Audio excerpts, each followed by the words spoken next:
Hello everyone, कैसे हैं आप लोग। मैं बहुत अच्छा हूं। उम्मीद करता हूं कि आप भी बहुत अच्छे होंगे।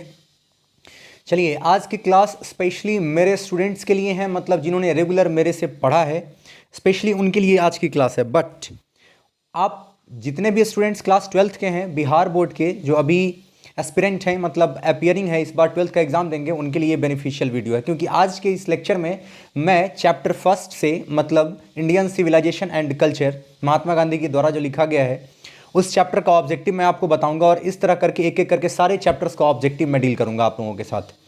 तो जिन लोगों के पास ये बुक है मेरा, आपके लिए ज़्यादा बेनिफिशियल होगा, ज़्यादा ईजी हो जाएगा आपके लिए पढ़ना, क्योंकि ये सारे पॉइंट्स इसमें एक एक करके लिखे हैं। तो आपको बताया था मैंने क्लास में कि किस तरह से आपको इस बुक के थ्रू पढ़ाई करनी है। उसमें हम बात करेंगे आज ऑब्जेक्टिव्स की।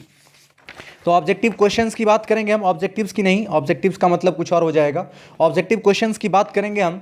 पहला आप देखेंगे, पेज नंबर 4 निकालेंगे। पहला है Indian civilisation and culture is written by Mahatma Gandhi. ये आपको समझ में आ गया होगा, इसे डील करने की जरूरत नहीं है। India's glory is that Indian civilisation is, मतलब कि इंडिया की क्या खूबसूरती है, क्या कहानी है जो इसे खूबसूरत बनाती है। इंडियन सिविलाइजेशन इज मतलब ये क्या। तो इसमें 3 मेन पॉइंट्स मैंने लिख दिए हैं आपके लिए।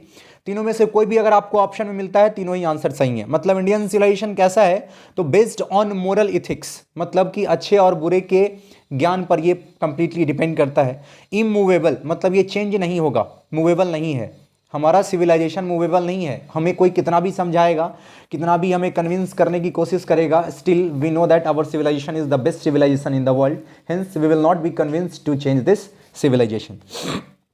तीसरा है based on limiting human wants. हाँ, हमारा सिविलाइजेशन क्या चीज़ पे बेस करता है, बेस्ड है क्या चीज़ पर, तो हमें अपने वांट्स को लिमिट करके रखना है। यही हमारे सिविलाइजेशन का मेन मुख्य जो कहते हैं वो ऑब्जेक्टिव है। The Gujarati equivalent for civilisation means good conduct. गुजरातियों को माना जाता है कि गुड कंडक्ट मतलब अच्छे व्यवहार के लिए सिविलाइजेशन के बराबर इक्वल माना जाता है। Our forefathers did not allow to use machinery because, हमारे फोर फादर ने मशीन इस्तेमाल करने के लिए मना किया। इसके कारण क्या हैं, तो इसके 2 मेन कारण हैं। It is copy of western civilisation, जिसके लिए महात्मा गांधी सख्त मना करते हैं कि किसी भी सिविलाइजेशन को हम कॉपी नहीं करेंगे, हमारे लिए हमारा सिविलाइजेशन बेस्ट है। तो जब भी हम मशीनरी का इस्तेमाल करते हैं, हम वेस्टर्न सिविलाइजेशन को कॉपी करना स्टार्ट कर देते हैं। हेंस ये गलत इम्पैक्ट हो गया, इसलिए उन्होंने मना कर दिया कि हम कॉपी नहीं करेंगे। इट मेक्स अस लेजी, और मशीन का ज़्यादा इस्तेमाल हमें क्या बना देता है, हमें लेजी बना देता है। आज के डेट में हम समझ रहे हैं इस बात को अच्छे से कि किस तरह से मशीन हम पर हावी हो गया है और हमें वो क्या बना दिया है, लेजी बना दिया है। नेक्स्ट पॉइंट है civilisation points out to man, मतलब इंसान को क्या बताता है, the path of duty and way of performance, मतलब क्या काम करना है और उसे किस तरह से परफॉर्म करना है, ये कौन बताता है, हमारा सिविलाइजेशन हमें बताता है।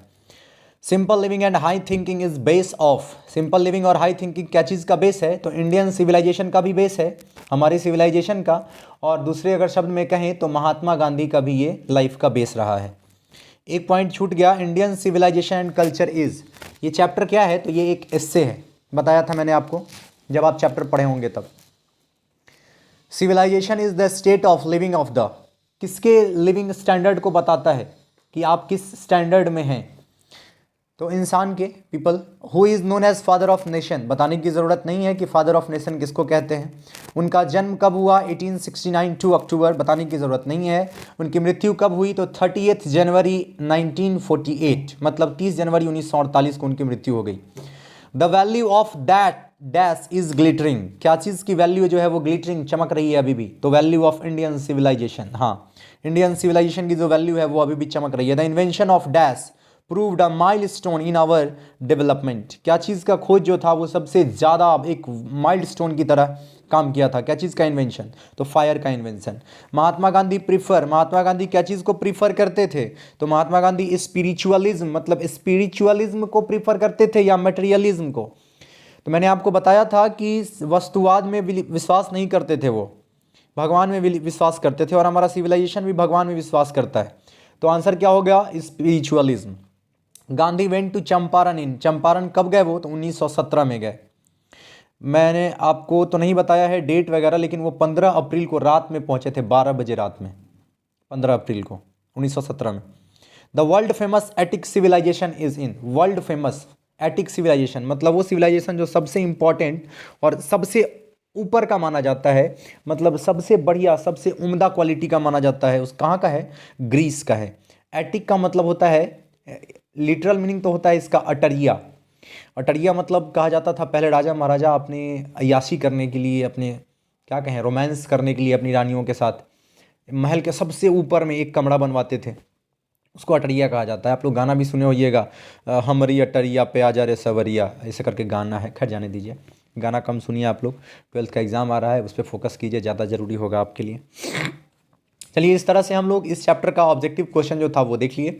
काफ़ी सिंपल था, काफ़ी आसान था, क्योंकि पहला चैप्टर भी आसान है आपका। तो मुझे उम्मीद है कि आपके लिए बेनिफिशियल रहा होगा। अगर आपके लिए ये वीडियो बेनिफिशियल है तो आप इसको लाइक कर दीजिए और शेयर करना मत भूलिए।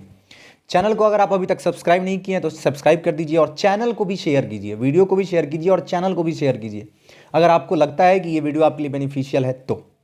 Okay, thank you. इस वीडियो के लिए इतना ही, फिर हम लोग मिलेंगे नेक्स्ट वीडियो में।